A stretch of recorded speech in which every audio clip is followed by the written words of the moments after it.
What is up, everybody? Welcome to another episode of the Beyond The Junkyard podcast. I am your host, Junkyard James, and with me, as always, is the man, the myth, and the legend, Cody Marinara. My friend, how are we doing? Feeling great and alive on a Thursday night. How the hell are you? Oh, we're good, I guess. We got a lot to talk about. And by the end of this episode, you might go back to this and be like, "Was he really good? Was he really good?" Because we got some stuff to talk about. You see by the title of this episode, why Tony? Why? There's been some booking decisions the last couple of weeks that at least me, and I'm going to read them out. And basically, today's episode is going to be just us talking through these decisions. And essentially, I'm going to need you as the expert wrestling aficionado to walk me down the ladder on some of these booking decisions that Tony Khan has done here in the past couple weeks, and explain to me why it's good for the long-term business. Or maybe it's not, and I'm a reasonable person on some of these. But before we get into that, I got to say thank you to our partner, DARBY Energy. Go ahead and go to darby.gg. Use code Beyond the Yard to save 10%. We're going to make it easy for you this time.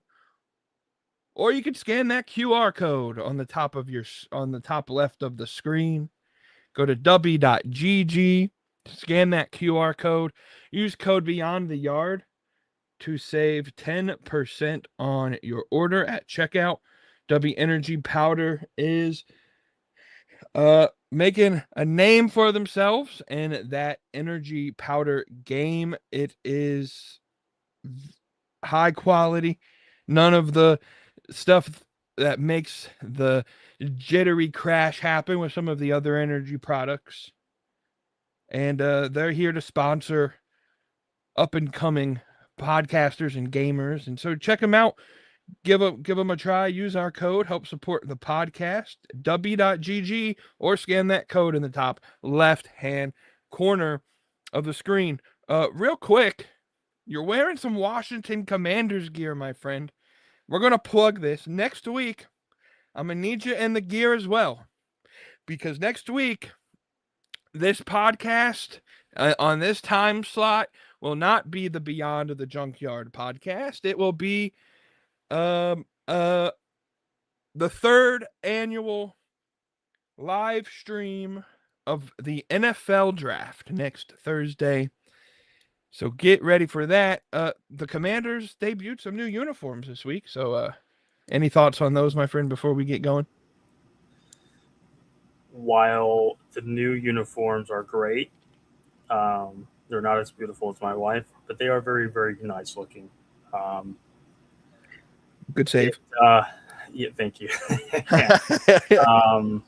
Which, by the way, completely side topic. You want to get a harsh dose of reality and have your butthole pucker up and be like, "Oh shit."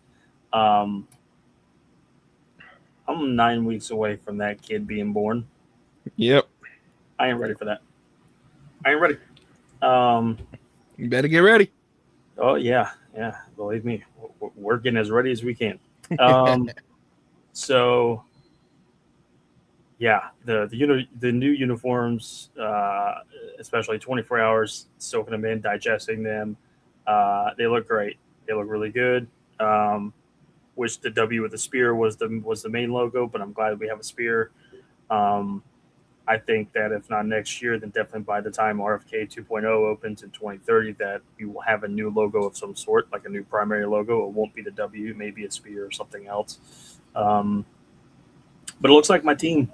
It looks like my team again. I'll be able to watch on Sunday and be like, take away the W on the helmet. That looks like my team. Um, so it's something that should have never even changed in the first place when we switched to being the Commanders. We should have never gone away from the traditional burgundy and gold uniform. So glad that we righted the ship. We're on the right track, and now everything else should be cherry on top. And apparently, the spear logo is going to be a journey. It could be something that may be evolving over time. So we'll see. I'm excited. I'm happy, and yeah, the draft next week is going to be interesting. The draft starts at 8, so I think I need to be online by 8 because we picked 7. So instead of me waiting for our pick like last year, we'll be bright and early this time. So absolutely, just please, Adam Peters, don't make me have another viral moment, please. I cannot fathom that again. Adam Peters, question: how was that Topgolf trip, by the way? I wish you would have invited us. But yeah, anyway, I've been great. I would have sucked, but hey, it would have been fun. All right, let's get into this. Why Tony? Why I got five booking decisions that Tony Khan has done that, in the least, I'm questioning the purpose, and at the greatest, I'm questioning if Tony Khan was awake when he wrote down this booking decision, because there's been some questionable booking decisions. We'll start with number 1. Why Tony Khan are Kevin Knight, your brand new TNT champion, and Tommaso Ciampa, who hasn't won back-to-back matches, I think, ever in AEW. And tell me if I'm wrong. Maybe when he defended the TNT belt, he won back-to-back matches, but it feels like he wins one, loses one. Why are they calling their shot last night on Dynamite for the World Championship? Make it make sense. Where does this fit in the story?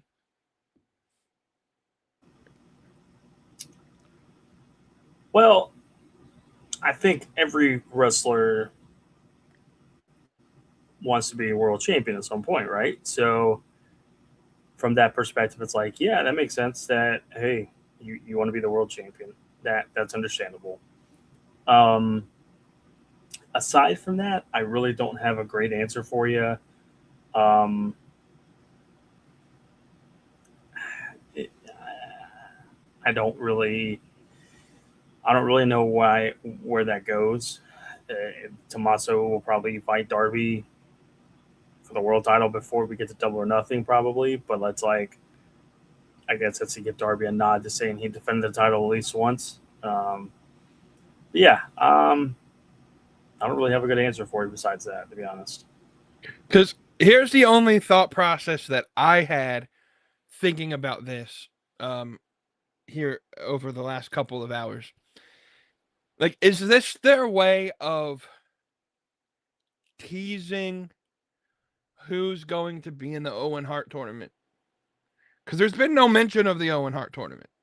And so maybe it's a quick tease. I have to assume right now that they're pushing the Owen Hart tournament till July. There's no pay-per-view in July, so that can be their big thing in July.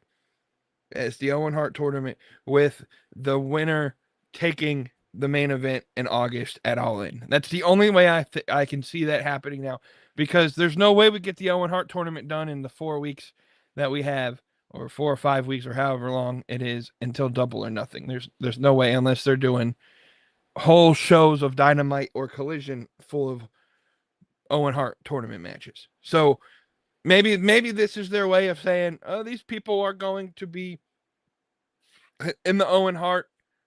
But it just makes no sense to me from a booking perspective now. If this was your first week watching AEW, right? You watched the pay-per-view and then you watched your first Dynamite ever. You might be left pretty confused as to why some mid-card guys are calling their shot with no follow-up to it. So Tony, where is this going? And we need something here. And hopefully you provide some follow-up, because it in and of itself, it leaves me speechless a little bit. It leaves me questioning what the purpose is. It's almost like when Jeff Jarrett called out that he was going to win the world title. What was it, the beginning of last year, and never wrestled after that moment? So maybe that's what happens. I don't know. Number 2, Tony Khan. Why are we still not prominently featuring the women's tag team champions? They had a really pretty good match on the pre-show 0 hour of Dynasty against Maya World and Heian. Really good match. Better than many probably thought it would have been. They don't show up on Dynamite. Now, Collision is tonight, so I don't know if they showed up there.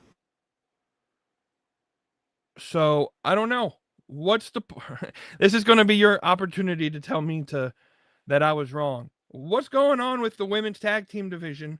Why aren't we prominently featuring the champions and getting that belt over like it should be? That's the part that, I mean, I still think it's still early. We're not still. I'm not still in the "I told you so" category, but I'm getting close because, if anything, Willow and Harley were the workhorse tag team champions. They were featured pretty heavily on the shows, and if not every week, quite a bit, and defended the titles quite a bit, and were main feature. And now you have brand new women's tag team champions from Revolution. Yep. And I don't think they've appeared once on Dynamite since they won the belts. Maybe once. They had one of the up close series that the AEW does with Renee sitting down talking to talent. They had that a few weeks ago. That's it. Horrible management of how they have been portrayed, and that is supposed to be the team that is like the dominant tag team that should run rampant through whatever tag team division is in AEW. And since they won the belts a month ago, they haven't been shown on television, and that's really frustrating. Or if they have been on television, it's not been on Dynamite. Yeah, that one is. We're starting to creep into territory of the. See, this wasn't a good idea, but you have a really good team, and one that could be really good, really well showcased, and we're not even showing them on TV. Yeah, I mean, I don't get it. Like, are we waiting for a specific person to get cleared before we start to push them? Like, what tag team are we waiting for? We have ample opportunities to make this work. I mean, Sisters of Sin are still out there, and I get it. Heel versus heel is probably not good there. It looks like they're forming another heel tag team or somewhat heel tag team. I don't know what they are right now. Hikaru Shida and Chris Statlander. But like, we have women's tag teams that are available, and they're just not getting the time. I don't get it. They show up occasionally on Collision, and then just like they get this 0 hour match that wasn't broadcasted during a show. It was broadcasted on social media like a couple days before the pay-per-view, which is like, okay, that is what it is. And it was an ROH tag team. And so like, why are we showcasing ROH tag teams on an AEW show when you have AEW tag teams you can showcase? I don't get it. All right, number 3. We're trying to make this show pretty quick because I'm tired. I'm gonna be honest with you. We're both tired. We've been working today. Number 3, the trios titles, AEW trios titles, not the ROH trios belts. AEW trios titles. Why are they still a thing?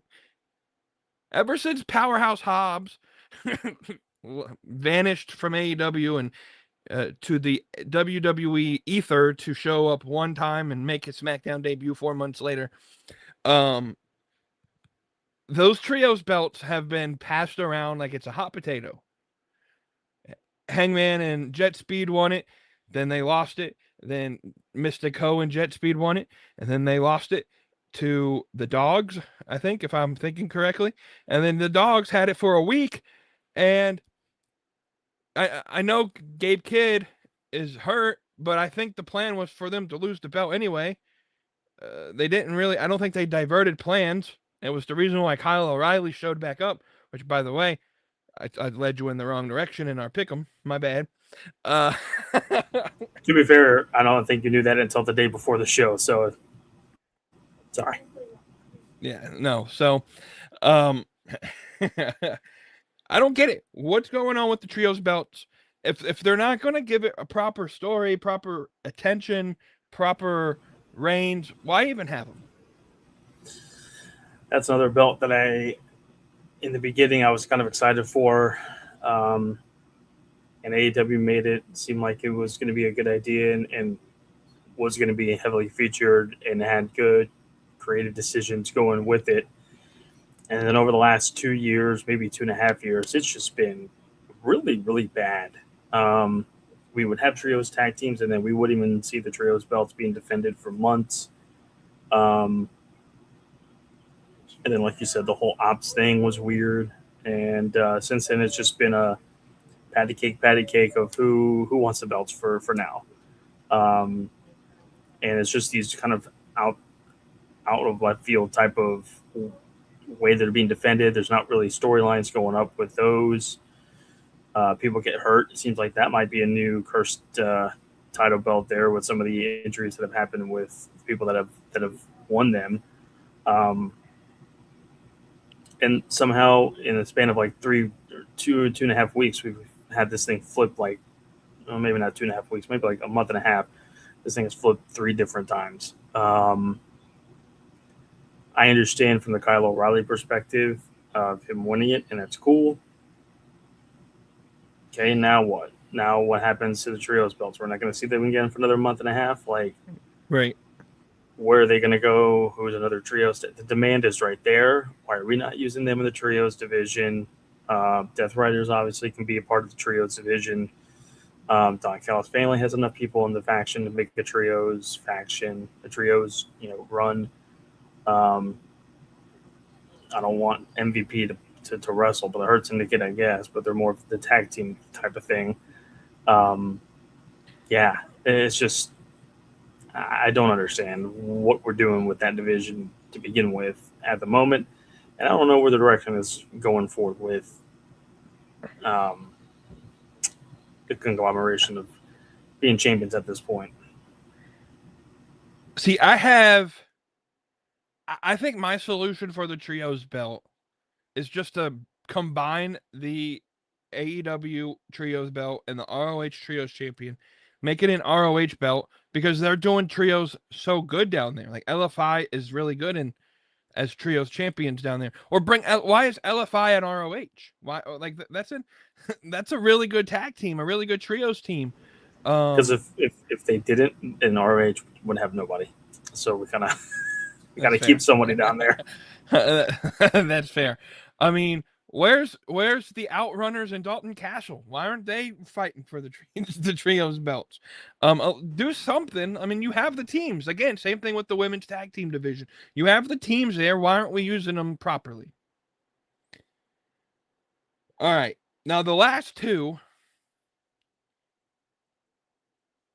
they kind of go hand in hand. So I'll go with I'll try and put this in sequential order. So follow me to Revolution 2026. MJF versus Adam Hangman Page. If Hangman Page loses, he can never wrestle for the AEW World Championship ever again. Everyone's like, MJF is dropping the belt. Well, no, MJF won.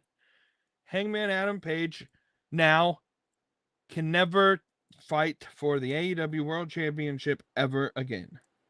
The backstage media scrum explanation from Tony Khan here was that it wasn't in the contract. It was just a gentleman's agreement. I guess maybe he then realized, oh, this is probably bad booking. We probably should I should kayfabe an out. That way we can have our guy, our best babyface, fight for a belt at some point in the future. All right. MJF's next competition, Kenny Omega, the god of pro wrestling, versus the devil at Dynasty 2026. And in a 39-minute match, which was a lot longer than I thought the match was going to go. Got that question wrong on the pick'em. Which, by the way, my co-host won again, like he always does. So, congratulations. You beat the man, you gotta beat the man. Woo. Woo. Kenny Omega loses to MJF again. And this time there were some nefarious games being played with the diamond ring, but it was for the most part, MJF wasn't like cheating every, 20 seconds in the match. Darby Allin says he's fighting MJF in his hometown. So, and then the unimaginable happened. Let me tell you, when I watched that show, I turned on AEW. Well, first I logged into my VPN to get to my AEW so I can watch it on my AEW commercial free and the international version. 8 o'clock hits. MJF walks in, and they're telling us that MJF is fighting to start the show. I about ran through my TV when the idea was that this match was starting the show. I was already upset when this show started. Like, I already didn't want this match to happen on a Wednesday night, but to open the show on Wednesday, they about had to pay for me to get a new TV. And it was all this opener just to tell people it's the main event type of deal. Cool promo. MJF had a really good promo. Darby Allin didn't. I'm sorry. I'm a straight up say Darby Allin could not compose himself. There were very many clues during the night that we knew Darby Allin was winning that title. One was at the opening of the show when he just about cried during his promo. And I get it. You were told you're winning the belt. This is your moment in front of your hometown. He's probably full of emotion. But MJF was also probably told he's dropping the belt. And he wasn't emotional. He was MJF. He came out there like he had a job to do, and he did it superbly. I don't know if Tony Khan was just like, we're just going as it is. If I was the booker there and I saw Darby Allin about lose his emotional stability out there, I might have second-guessed giving him the belt and maybe swerved everybody for that main event match. I'm just being honest. That's just who I was. It was not a good look, in my opinion, for someone who's eventually going to be your world champion guy to look like he's about to cry like a baby on TV. Before I continue, anything you want to add about Darby Allin? I kind of disagree with that take a little bit. I disagree with the promo part when the show opened and we were about to get that match to kick off the show. I was about to say no way, no way, you better not do this right now because that's a waste. So I'm glad they didn't do it at the beginning of the show. I thought Darby did a good job with the promo. Sometimes showing the emotion is not a bad thing. It kind of sells it a little bit that he's not afraid to show his emotion, and that can also be a ploy into the match of, can Darby's emotion be against him? Will his emotions cost him? Is he too emotional in the match? Or does he let his emotions override him, and MJF takes advantage of that? Plus, to me, it felt more real. And Darby's that kind of guy that's like a daredevil, and I don't give a damn type attitude. I'll do whatever it takes to do whatever. I put my body on the line. But him actually showing a little bit more emotion to me felt like, there's a human down in there and actually cares about AEW, cares about being the world champion.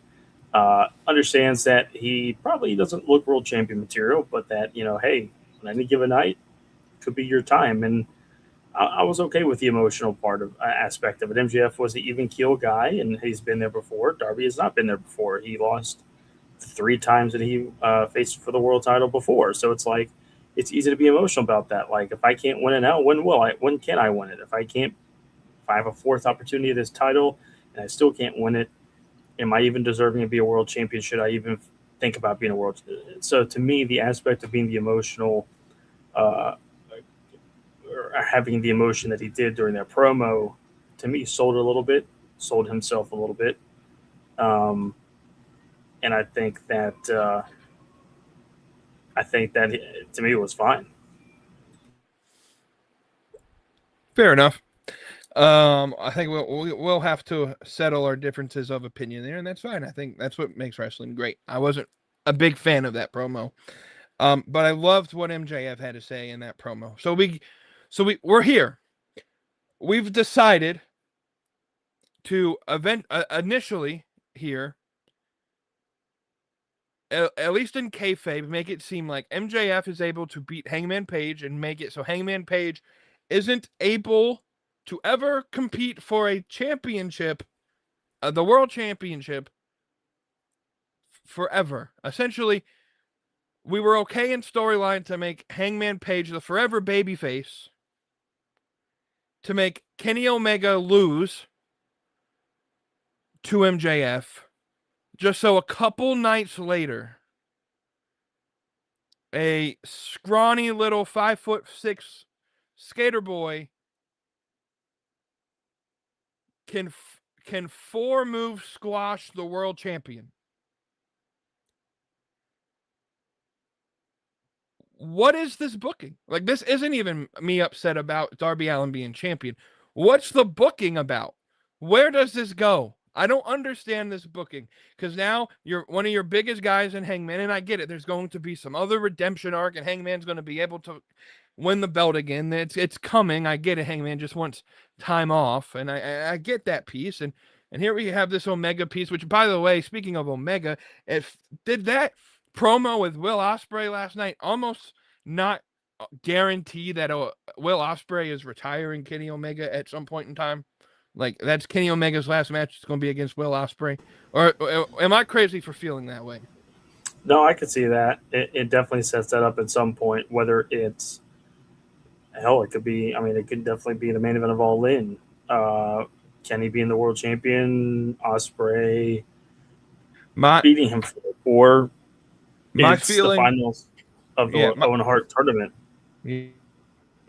That's what I was going to say. My feeling is it will be the finals of Owen Hart tournament, and Omega's going to put the stip on the line that if he can't beat Ospreay, he's done. He'll retire, and then Ospreay's going to beat him, kind of like Swerve did Danielson.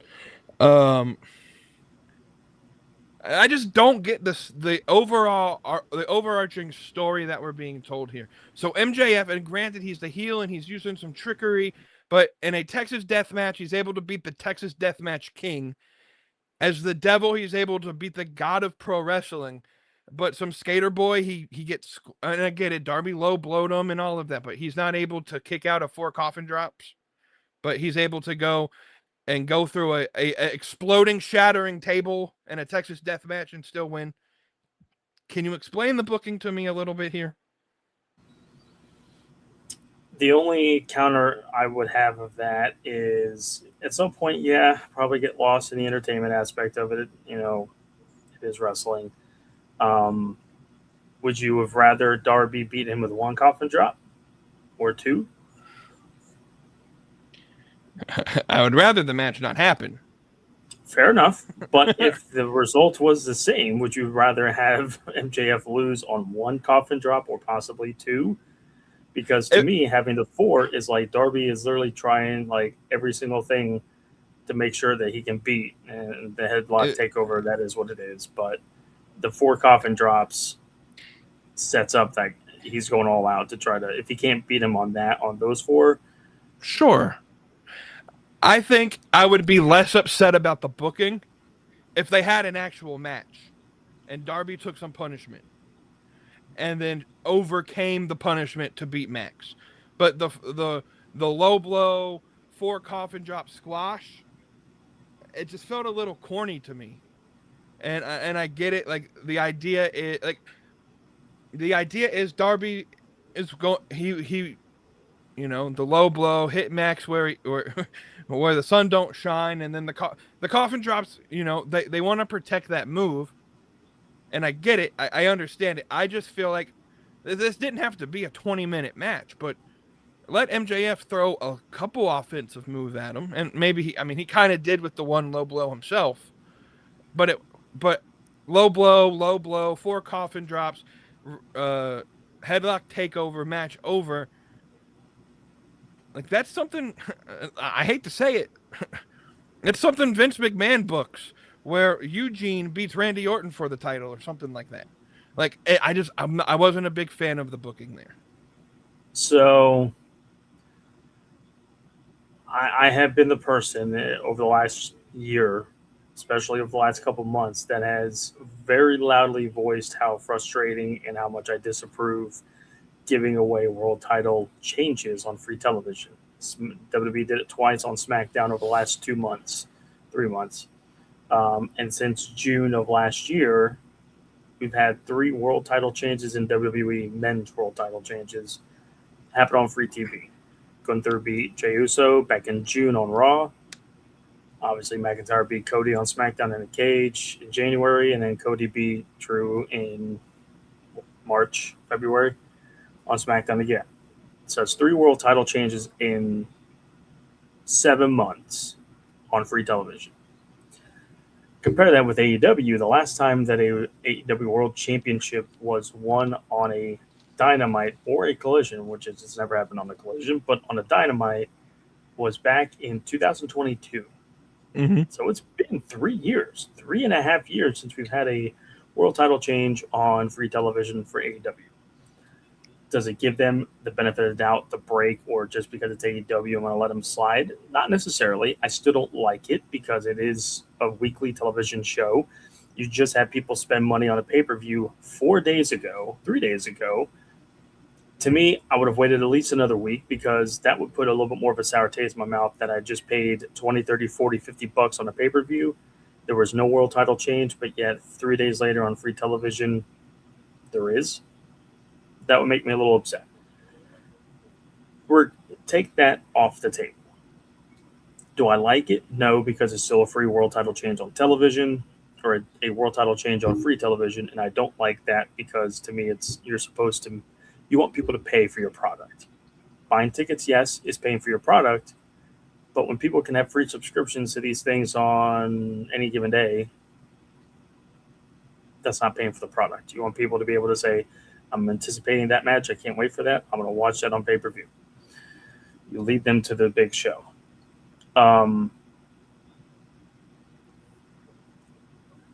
At the same time, I try to put myself in entertainment mode, kayfabe mode, and say, okay, could theoretically and Tony Khan tries to keep saying that AEW is a sports league, not a wrestling company.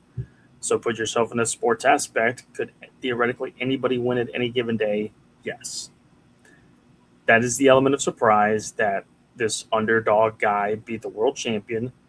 The squash, I don't hate it for the fact that if they were to give us a 20, 25, 30-minute match, if the plan is for this to happen at Double or Nothing next month and for MJF to win the belt back, what more can they do in another 5 to 10 minutes?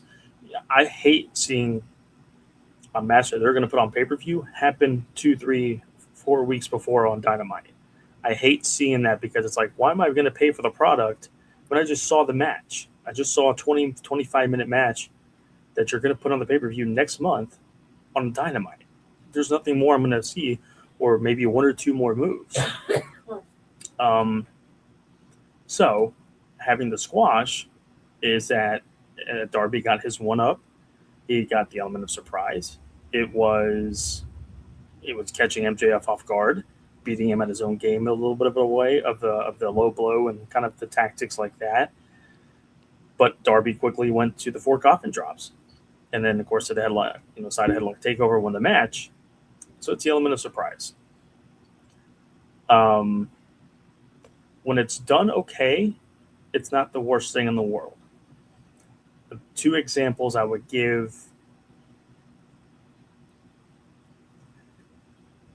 that may not be on the same level as far as the talent, but it's on the same level as the surprise factor. Nitro, August 4th, 1997. Hogan versus Lex Luger. Nobody thought really Lex Luger was going to win the world title. Element of surprise, he beats Hogan, drops the belt a month later at Road Wild. Obviously, January 4th, 1999, the day that probably really sealed the fate of the Monday Night Wars. Mankind beat The Rock on Raw. That was the night that Nitro was in the Georgia Dome. Finger poke of doom. Tony Schiavone's comments. 600,000 people immediately switched over to watch Raw and watch the main event. Regardless, though, the pop for both of those, especially the Mankind one, is all you need to know. The crowd absolutely ate it up. Now, yes, it's not the same number of people in the crowd as last night as there was for that Nitro 97 and the Raw 99. But the fact that people had the jaws dropped, went crazy for the win, got the big pop in that arena. And I would even go as far as to say, while Lex Luger is a world title type caliber athlete, body, to an extent, the character, Mankind was not. Mankind was a bigger dude. He wasn't the athletic guy. He wasn't The Rock. He wasn't the brawling type of guy for Austin, like Austin was. He was this guy that literally got thrown off a cell, went through the cell, just was a hardcore type of guy. That not many people were like, yeah, he can win the world title one day, but he did. Same thing with Darby. It's a feel-good story. It's the element of surprise. And that's very core. It's wrestling. You're going to get those, that really shouldn't happen type moment. But if we went off of, that guy is not a world champion, he doesn't look like one, why did he win it? We would always have the bigger dudes, the jack-looking guys that are in shape and tan and all this stuff, be the world champions. In sports, 16 seed can be the 1 seed. 8 seed can be the 1 seed. A winless team can be the undefeated team. It doesn't happen often, not every day, but it can, and that sometimes does. So you look at it that way, that it's just the biggest element of surprise to keep your fans engaged and keep people and just keep people thinking, well, anything can happen at any given time. Now, one last thing before I'll let you kind of take over is I went back and looked at some of the ratings that took place for that Luger world title win on Nitro in 97 and the Mankind world title win in January of 99. So the August 4th Nitro had a 4.4 rating. The very next week, it drew a 3.8. So we lost 700,000, 600,000. The week after that, it went up to a 4. So we gained 200,000, but we're down 400,000 from 2 weeks ago. August 25th, I believe that was the night after Road Wild, it went to a 5. So while it kind of went down the week after the world title win, it went back up, and then it went back up again. But if you look at the couple weeks before that, they were solidly in a 3.3, 3.4, 3.5, 3.4. So even if Luger, who was a world champion for a week, drew a 3.8, that's still higher than they were for the weeks prior to that. And then they went to a 4 2 weeks into his world title run. Business was good. Business was actually on the rise. It made sense. 1999, Mankind wins the world title on January 4th. Obviously, they drew a 5. Or excuse me, they drew a 5.7. The week after that was a 5.5. Week after that, 5.6. The week after that, I believe that was the night after Rumble, 5.5. So they may have lost 1 or 200,000, but they basically stayed right about the same for the 2 or 3 weeks that Mankind was a world champion. Business was hot. Business was good. The real test will be to see what attendance does over the next couple of weeks, what the ratings look like over the next couple of weeks, and then down the road to see if this hurts AEW at all in the long term way of things, or if it's a short term title reign, does it really hurt anything? The story and the verdict will be out on that as we go through the next couple of weeks and into months. Yeah, no, and see that I was going to bring up the final why Tony, why are we taking the belt off of MJF? Because I don't have numbers in front of me off the top of my head, but just anecdotally, we know that MJF, when he's the world champion, they pop really pretty decent numbers. They pop great ratings. I don't think last night's ratings have come out yet. I haven't seen them, at least, but ratings are good when MJF is champion in some way, shape, or form. And my concern with Darby Allin is that where MJF can bring wrestling fans from outside of the niche bubble, I don't know if Darby Allin can. So I know a couple guys who don't watch AEW a whole lot, but they like MJF. And so they'll watch MJF's stuff on AEW. They'll watch MJF product. They're interested in what MJF is doing. But they don't like Darby Allin. They're the type of people that are like, he doesn't fit the role, that he doesn't fit the bill. He's too small, too scrawny, too this, too that. And so does this turn those fans away? Like, I don't know. To me, this was a risky business move because business was just picking up again. It's the week before or the week of WrestleMania. And the WrestleMania card is hot garbage. And so your first move of WrestleMania week is to put the belt on a guy that would probably be an upper card guy, WWE main event, not the main event of the show, but the show itself, main event talent. That he's on the pre-show every week. Like, that's probably where Darby Allin is in WWE. You put the world title on that guy. So we're going to have a field day on social media. We already are. I don't know if you've seen this, but now there's this rumor going around. MJF is showing up to beat the shit out of CM Punk on Saturday night. Or Sunday night, whenever the hell they fight. MJF is going to WWE because he dropped the belt the week of WrestleMania. That is a rumor going on social media right now. And I feel like Tony Khan, you bring some of this negative press on yourself when you make some of these questionable booking decisions. Now, the story is MJF is filming a movie, so that's why he dropped the belt. Somebody came out and said that MJF isn't filming a movie and he'll be on TV next week. So I don't know what to believe, but I'm almost for damn sure pretty confident MJF is not going to WWE on Sunday night or Saturday night. But that stuff gets spread because of questionable booking decisions like that from a business perspective. And you said it pretty clearly. We're going to have to see what the ratings do. But my gut reaction feels like ratings might drop a little bit while Darby Allin is champion until we can put the championship on someone like a Swerve, which might happen, or MJF again, or a Kenny or a Will. But what say you? Well, let me ask you this. Do you think in 2009, 2008, 2009, one of the 2 years, that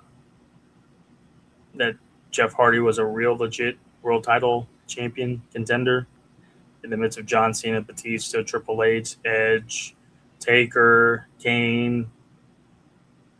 Some of those got Randy Orton. Probably not. Um, I would say probably the same thing for Darby Allin, just obviously smaller in stature than Jeff was, but it's about the same principle. And like we said, it just really depends on the ratings. Now, from the booking decision, the creativity part of it, leading to possibly the Pandora's box being open of MJF rumors and this and that, I think it's smart. I really do, because WWE's booking has been heavily scrutinized over the last 3 weeks because of Jelly Roll and don't tell me, Pat McAfee. Okay, and what have we talked about this entire show? Darby Allin. WrestleMania is this Sunday. The biggest show in sport, in wrestling, period.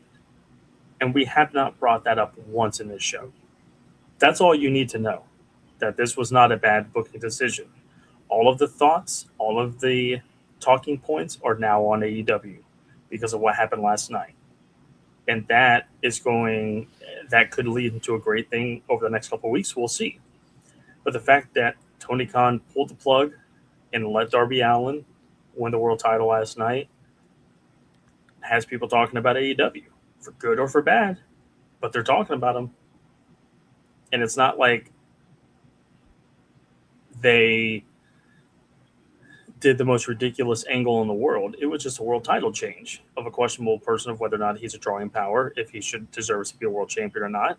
But it wasn't like we had an angle where somebody got crucified or somebody got dumped with dog piss or whatever, like something absolutely horrific. This was a guy who won a world title on a wrestling television show, and right now AEW is getting all the talk. There's not much talk going on for Saturday or for Sunday, and if it is, it's because of how horrible the booking has been between Cody Rhodes versus Roman Reigns because of the infiltration of Jelly Roll and Pat McAfee. Not once in the 2 months that we've had this story between Cody and Orton did we ever bring up the fact that Cody was in Legacy, that Dusty Rhodes' final match was Randy Orton in 2014, that there is a clear lineage of history that we could have told and had a great build for Cody and Orton based on that past history and that legacy, no pun intended. And we decided to throw that and shit that all down the toilet because we have Jelly Roll and Pat McAfee. Third year in a row, yet again, that RE and TKO have messed up the creativity for WrestleMania, and it has made it such a sour taste in people's mouths, and the attendance is a reflective of it. Now, will WrestleMania both nights be damn good shows? Absolutely will be, because if you look at the cards, we have a bunch of matches that people are going to want to see, and that these matches are going to deliver very well in the ring. I have no doubt about that. I believe after Sunday, we're going to be talking about how good of a show WrestleMania was because of the in-ring product, not because of the storylines or any of that nonsense. I truly believe that WrestleMania this weekend, while I have said it's been one of the worst build-up of WrestleManias, it could be one of the best WrestleManias as far as the in-ring product goes. I don't think it'll be the greatest of all time. Hard to beat 17. But WWE has the chance to take that stench off of their product. And how did I turn this whole thing around on this? You'll get my point. WWE has a chance now to get the stench off of the Cody, Orton, Jelly Roll, Pat McAfee crap by executing the in-ring product going out of Sunday, leading into momentum for Monday, having a good Monday Night Raw, and then all of a sudden that switch has happened to where people are now talking about WWE in a good light, and now they're like, damn, AEW just put the belt on Darby Allin, and WWE just counter with that. Now what is AEW going to do? It's it's a very well calculated risk to see if this change of the world title on Darby leads to any good success down the road. But as of Thursday night, going into tomorrow night, the SmackDown before WrestleMania, the focus is on AEW because of what happened last night. I think that's worth the risk. And if it doesn't work out, hey, it's business. You win some, you lose some. But because of the fact we have Randy Orton, a 46-year-old, and a late 30s Cody Rhodes main eventing one night, and then a close to 40-year-old Roman Reigns versus a mid 40s CM Punk for the world title. And I love Roman Reigns, don't get me wrong. Hope he kicks Phil's ass on Sunday. Um, it's not a bad risk. You got a young 20s, mid 20s, late 20s Darby Allin against a late 20s, early 30s MJF for the world title. And now your company is the talk of the town for at least a week on the biggest week in wrestling. I'm not mad at it.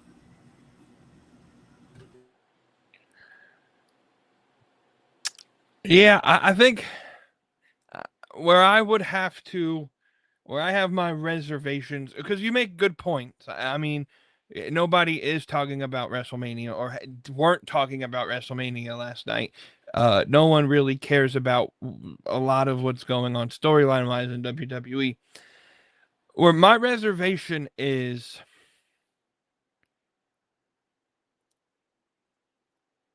where is this the moment that you take this risk?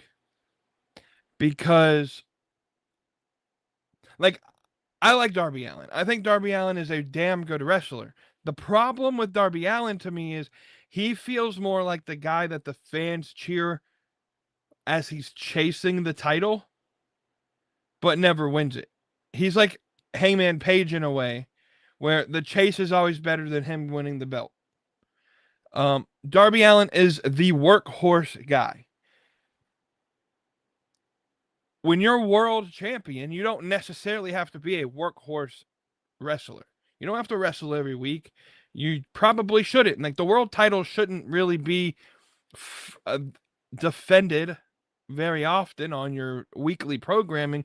You should build so that your matches take place when they matter most because you're the guy, you're the face on the card. Can they market AEW to a new fan base because WWE has been doing so terrible with their stories?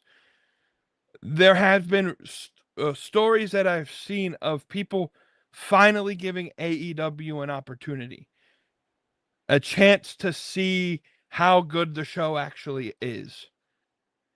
And is this the first thing you want those new fans to see? Like for those who've been here since day one, like this is a great moment. Darby Allin winning the belt is a great moment. Now, to me, I feel like it would have been a better story had he beaten Jon Moxley like 2 years ago before he climbed Mount Everest. I feel like they missed that moment, and this happened too late. They kind of missed the moment where it was like the peak acceptance of the Darby Allin championship movement. Because there are a lot of fans that are happy for Darby Allin, and I'm happy for Darby Allin as well. I mean, he's risked life and limb, and everything for AEW. I think this is a good opportunity for him to get his flowers, and Tony Khan supports all that and is big on those who care about the company.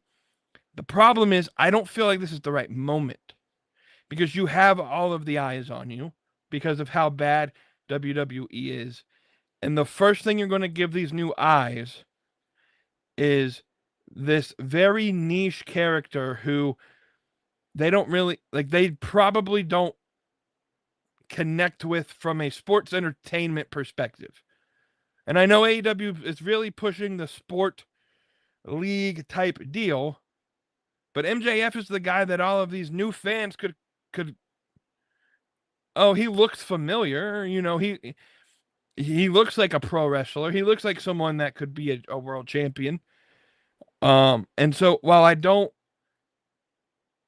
hate Darby Allin being world champion per se, I don't like the moment. I think they chose the wrong time to give him this belt. I think they actually probably should have given him the belt before he climbed Mount Everest, not after, in my opinion. And we'll have to see.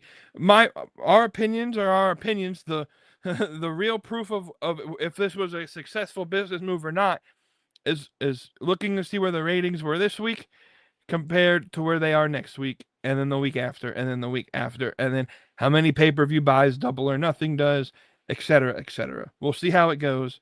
Before we hop off of here, though, any last things? Maybe there's something I missed that you want to ask Tony. Why is he doing? Before we hop off tonight. Why he hates the city of Charlotte, North Carolina. Amen. Yeah, and why he doesn't want to come here anymore, even though we've drawn great for just about every show he's come to. Yet we're going back to Charleston, South Carolina, that had one of the worst Dynamite attendances when it first debuted, and it's not looking great again. If they can, I'll be there. Yeah, well, that's great, and hopefully you plug the podcast. Listen, if they outdraw themselves from the last time they were at the North Charleston Coliseum, I'll be shocked. Charleston is not a wrestling city, in my opinion. Now, MLW has made Charleston, South Carolina their headquarters, so maybe they're trying to fuel that wrestling scene again in Charleston. Palmetto Championship Wrestling is based out of Hilton Head, both Beaufort, Charleston type area, so they have a little bit of a niche there too. So hey, I appreciate the effort.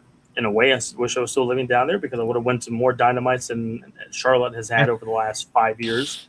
Yeah. But now I'm in the middle of Asheville and Charleston, and they're both far away, and I'm not going to either show. So just come out to Charlotte, Tony. I don't know why you hate it. We'll sell you. I promise. I've done told you off air why they're not coming back to Charlotte. And it's because the building that they like is being remodeled. So, for whatever reason, Tony Khan likes certain buildings. He doesn't like to go to a city and use another venue. So, like you've noticed, every time we go back to like Philadelphia, we're always at Liacouras Center or the 2300 studio or whatever. He doesn't like to change venues, and so Bojangles Coliseum is his venue. And it's being remodeled right now. And plus, they got women's basketball starting up there soon. So, Tony, do you want me to call the Grady Cole Center? Do you want me to call the Halton Arena? Do you want me to call Ovens Auditorium? Do you want me to call Charlotte Motors? I can call all these venues if you want to see if they're open, what their booking rates are going for, and I'll email them to you. Maybe that'll get me on board with the marketing team in AEW and the booking. I don't care. I'll do that for you if you want. I'll see if they're free. Look, what we got to do is get the Charlotte Motor Speedway the dirt track to let us do an Anarchy of the Arena at the dirt track, and maybe Tony Khan will bring us back to Charlotte. That would be fantastic. You can use a dirt car and somehow run over a wrestler or two. I don't know. But yeah. I mean, listen, we have the means and the ways to do things. You got plenty of them. Gotta do them. You have Cabarrus Arena. We can outsell the last time TNA was here for Bound for Glory in 2015. And we were there. We were there. I promise you, we could probably outsell that place than what TNA did. Bring that for a Collision. It's a small arena, but we can make it work. We can make it work. All right, my last thing before I send it back over to you. Next Thursday, you're gonna see a live stream on the YouTube channel, the Junkyard Media Group YouTube channel. It ain't gonna be about wrestling. It's going to be the 2026 NFL Draft live stream. It's gonna be me, my guy Cody Marinero. We got a couple other guys that'll hop on as well, and we're going to live stream our reactions to the first round of the NFL Draft. And get here early. The draft starts at 8 o'clock. I'll probably set up and at least do some sort of situation, getting people in here around 7:45 or so to get people in. The action starts early. This guy picked 7th overall. His team picked 7th overall. So draft starts at 8.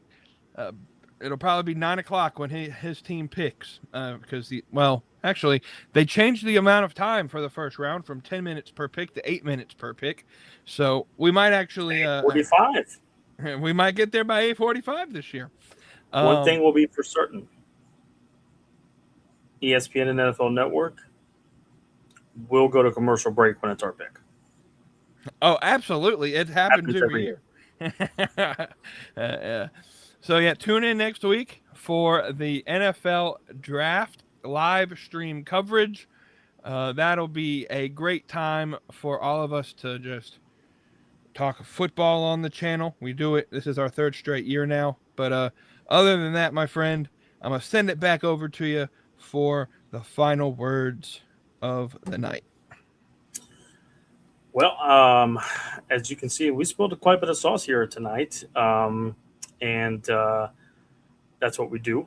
A lot of sauce was spilled last weekend. Definitely a lot will be spilled this weekend as WrestleMania, Friday Night SmackDown Hall of Fame. Congrats to the phenomenal one getting into the Hall of Fame. Much deserved, and respect for that. Definitely will be tuning in for that Hall of Fame ceremony to hear AJ's speech. And then WrestleMania Saturday and Sunday, Raw on Monday, Dynamite next Wednesday. And while we'll be taking kind of a week off, the worst time of year because, we have so much wrestling going on, and NFL Draft is next weekend. Maybe we'll find another way to maybe talk some wrestling in some way, shape, or form next week to recap all that happened over the weekend. But what that does is give you all plenty of time to indulge in your most favorite and delicious sauce. If Jeremiah Love and or Sonny Styles and somehow Caleb Downs is at 7, and we don't pick either one of them, then you will see my saucy ass hop on over to Ashburn, Virginia, and throw some acid sauce on the building to see it burn down. So hopefully that doesn't happen, and we just pick a really good player that's there, and we'll be good. For everybody else, you teams don't pick until the 20s and 30s, so good luck. You'll need a lot of sauce to stay awake. Yeah, other than that, we'll see you all next Thursday for a little bit different version of us, and then we'll be back in action the week after that. We're back to wrestling talk, and until then, stay saucy, friends. Stay saucy. I forgot to share one last thing before we head off. This is my reaction to Darby Allin winning the World Championship. It was a stupid idea from bad creative. Have a good night. This is wrestling without the filter.